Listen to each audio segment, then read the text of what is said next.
आवाज उठवला तर नागपूरच्या विमानतळाला बाबासाहेबांचं नाव देण्यात आलं. एकदा त्यांच्यासाठी जोरदार टाळ्या होऊन जाऊ द्या. म्हणून जर का आपला समाज लवकरात लवकर वेळेवर जागा नाही झाला, तुम्हाला माहिती हल्ली प्रकरण भीमा कोरेगावचं घडलेलं आहे. ज्या टायमाला जो हल्ला झाला होता त्यावेळेस ह्या इथलं कोण कोण होतं तिथे?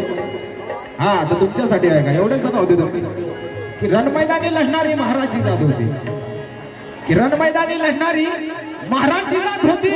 अरे कापले 28,000 अशी ती पेशवाई होती. रणमैदानी लढणारी महाराजची जात होती. अरे कापल्या 28,000 अशी ती पेशवाई होती.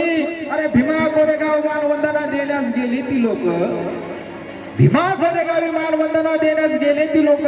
अरे त्यांच्यावर दगडफेक करणारी साली हिजड्याची अवलाद होती, त्यांच्यावर दगडफेक करणारी साली हिजड्याची अवलाद.